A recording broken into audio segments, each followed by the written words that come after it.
The outside of the hospital room was not as bad as the inside. There was more to look at. Carrie found herself staring at the corkboard hanging on the wall, where different photos of the staff with their pets had been stuck on with red and blue capped pushpins. Every now and then, a cart would roll by, propelled by white sneakers and pale blue scrubs.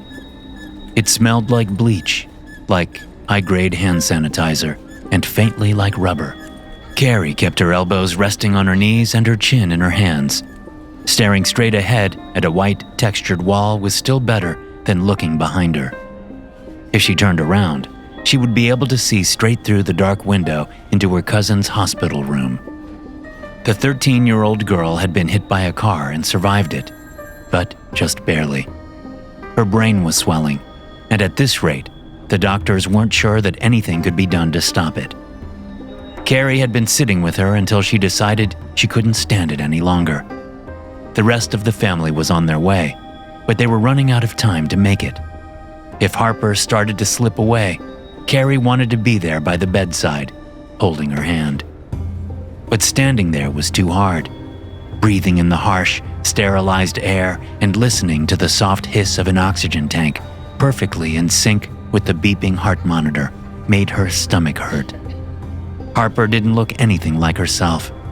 She practically lived on the soccer field, and the sun loved her. But now her tan skin looked pale yellow, and there were dark circles under her eyes the same shade as berry lipstick. Her blonde hair was like straw, and every time the oxygen tank shot air up her nose, her short exhale rattled past her dry lips. The whole top left of her head was unrecognizable. Her skull looked like rising dough that had been punched down. It was a miracle she was alive, but only in the sense that now her family had a chance to say goodbye. Carrie rubbed her face again. She wanted coffee more than anything. A real coffee, not the bitter drip they sold in the hospital cafeteria. She wanted to go home and curl up in her bed and pretend like none of this was real. If only that was an actual option. Carrie glanced at her phone to see if she had any missed calls. Nothing. She figured her sister was stuck in a dead zone on her way back, worried sick. She told herself that that was the reason, and that it wasn't because her sister didn't care.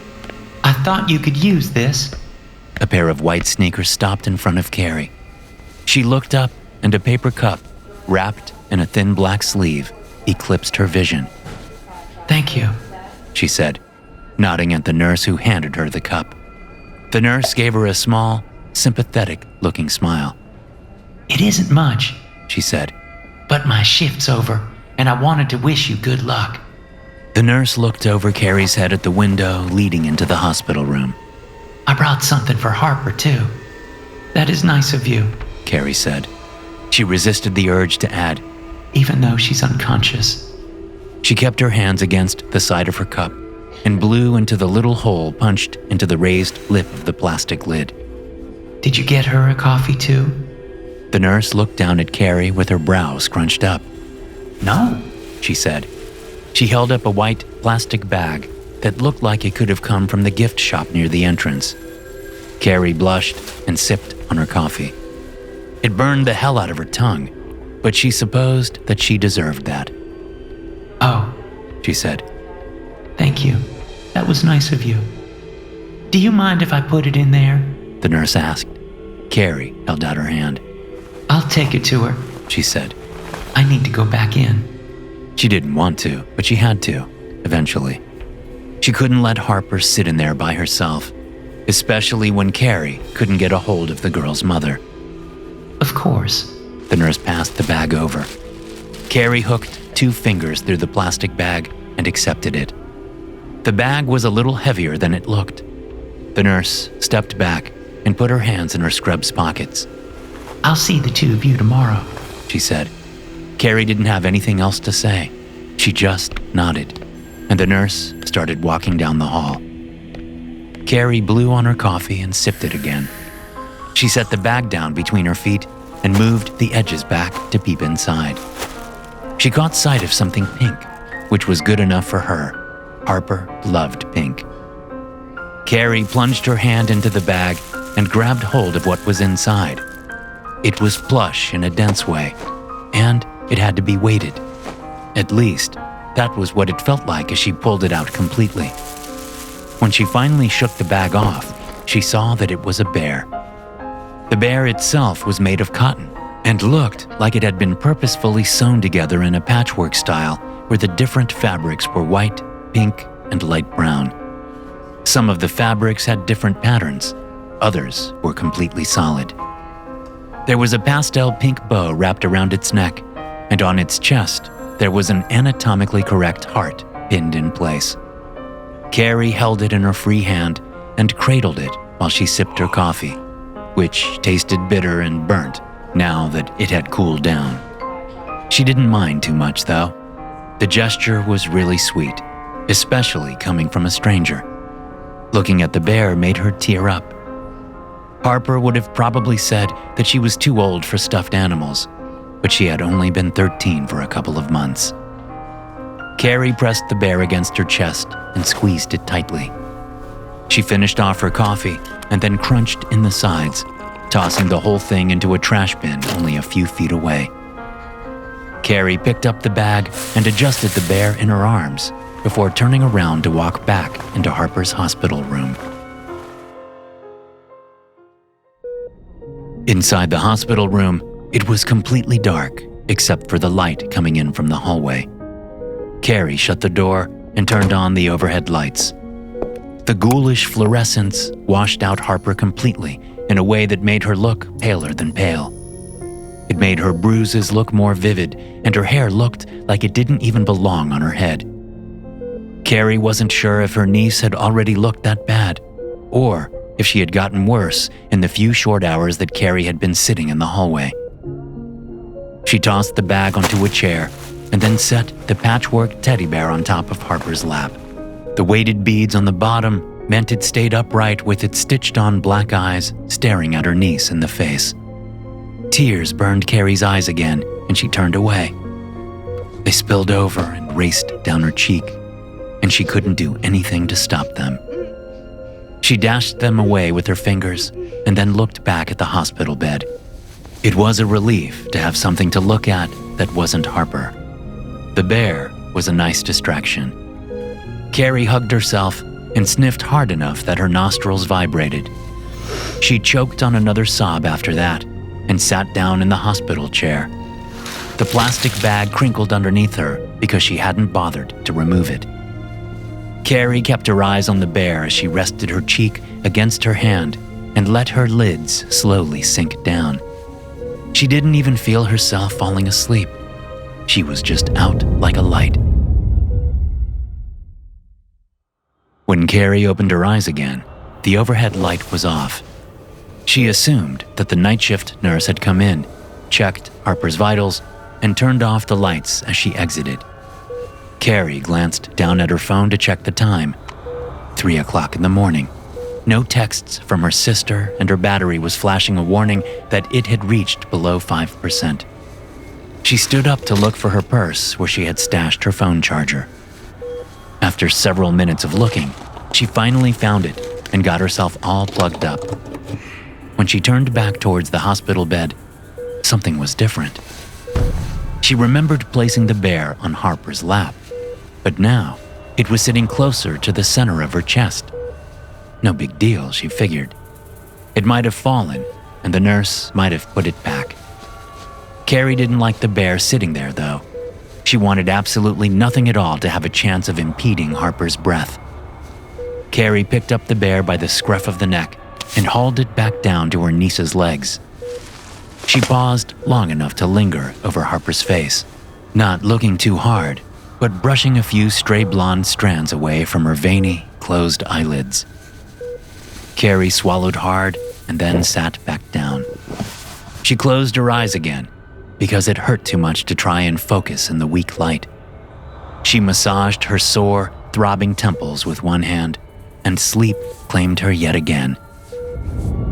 When she woke up the second time, she had no idea what time it was. The bear was sitting on Harper's chest again, but nothing else seemed to have changed. Annoyed, Carrie braced herself against the arms of the chair to push herself back up. Except she couldn't stand. As soon as she tried, her entire spine burned, and it was like her legs had suddenly turned to lead. There was nothing she could do to pull herself out of the seat. She was stuck. Carrie thought about screaming, but she was too afraid. She wasn't sure why. She just had this feeling that she shouldn't. Like if she started screaming, something very bad would happen. She could still move her head and most of her torso. When Carrie looked at the bear again, she saw that its head had rotated and it was staring right back at her. Still, she couldn't bring herself to scream. Carrie swallowed her scream and kept staring. She didn't move. She didn't blink. The bear finally turned its head back towards Harper. Carrie couldn't believe what she was seeing. There was no way that the bear was moving on its own. She concluded that she had to be dreaming, that this was some sort of sleep paralysis, and she just had to wait it out. Then, one of the bear's arms moved. It raised its arm to its mouth and began to pull back. There was a little metal gleam as the bear pulled out a dark green sewing needle from its mouth. Its other stuffed arm pulled a pair of shears out of thin air and then a spool of white thread. It wasn't clear how the stuffed animal managed to thread the needle, but she saw it all begin to form in front of her eyes. Everything looked like it was floating through the air, manipulated by invisible fingers. The bear kept its face turned towards Harper, and Carrie couldn't tell if that was better or worse than having it face her. It is a nightmare. She kept telling herself. It is only a nightmare. And yet, her heart was racing in her throat. The bear inched itself a little further up Harper's chest, and this time, Carrie tried to scream. She couldn't. No sound came out of her mouth. It stopped short and was more of a squeak or a whimper than it was anything else. Something began forming in front of the bear. Carrie couldn't quite make out what it was at first. It started to grow, and then it formed ridges and lumps. She didn't see what it was until all the sides began to fill, and the stuffing seemed to be coming from the bear's stomach. Finally, the light from the hallway caught the object, and she could see that it was a brain. The bear turned it over with the use of its stubby paws, looking for the world like it was studying the piece intently.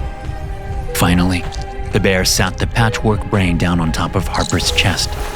It was made out of all the same fabrics as the bear itself, and when it moved around, it sounded like it had beads sitting in the bottom as well. Harper's monitor started beeping faster. Carrie's heart fluttered in her chest, and she tried to stand up again. Her back burned, but she kept pushing through. Her bottom might as well have been glued to the chair, and all she got out of the attempt was a whimper of agony. Harper's head came up, and for half a second, she was just a dark silhouette against the hospital window. Carrie's mouth went dry, and she watched her niece, awake for the first time in almost 24 hours, stare at the stuffed bear that was sitting on her chest. Harper didn't say a word. It felt like an eternity passed. Then the bear disappeared. As soon as it was gone, Harper's head dropped back to its pillow, and her monitor let out one long, continuous beep. No! Carrie was finally able to scream. She ripped herself away from the chair and threw herself at Harper's hospital bed. At the same time, the door flew open and 3 nurses poured in. One of them urged Carrie to step back as the other 2 started checking the machines and taking the young girl's vitals. Carrie wanted to sob, but her eyes were so dry they were like sandpaper. It was as if she hadn't blinked at all while the bear had been sewing the patchwork organ. Listen to me! Carrie pleaded with them. Her voice sounded raspy, and she could barely hear herself. Listen to me! There was a... She couldn't even make herself say it. She sounded crazy. They weren't paying attention to her anyway. Carrie staggered back another step and fell into the chair where she had been sleeping. She watched, helplessly, as the nurses worked to revive her niece. Everything was falling apart before her eyes. When dawn returned, Harper was awake again. Even though her flatline had not even lasted a full minute, Carrie remembered how it had felt like hours.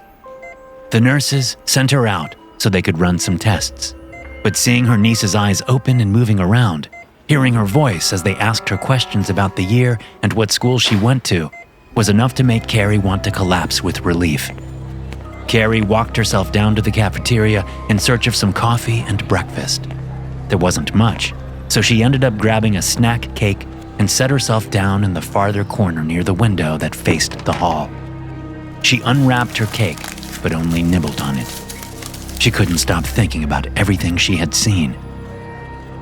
The doctor said that Harper's recovery was miraculous. It was like she had been given an entirely new brain. Carrie didn't even know how to explain to him everything she had seen. She knew he wouldn't believe her anyway. No one would. But she knew what had happened. She didn't think it was a dream anymore. It couldn't be.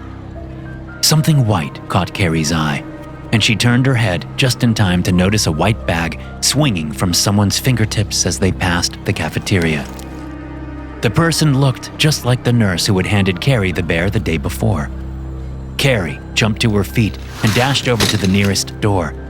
She swung it open and stuck her head out, waiting for the nurse to come up a little closer so she didn't have to shout. Thank you, Carrie called out to her. The nurse didn't slow, but she blinked and gave Carrie another soft, sympathetic smile. For what? The nurse asked. Carrie was dumbfounded. You know. She pointed at the bag the nurse was carrying. You have to know. The nurse raised a dark eyebrow and held up her bag. This? She asked. This is a present for a little girl in the heart ward. No, Carrie said. I mean, that is great, but you don't understand. Your bear saved my niece's life. I don't know how, but... She stopped herself. She couldn't even tolerate her own babbling. It sounded nuts. The nurse's smile widened a bit, but it looked no less placating. I am glad to hear that, hon, she said. I really hope that everything turns out for the best. It will. Carrie's heart was thumping again. She rested her hand against her chest to try and slow it down. She's doing much better now. She's awake again. Can you believe it? She wanted to add, her mother is going to be so thrilled. But she didn't. The nurse walked past her, and Carrie watched the bag swing from her bent fingers. Sometimes a little love is all we need, the nurse said. That and a cuddly friend.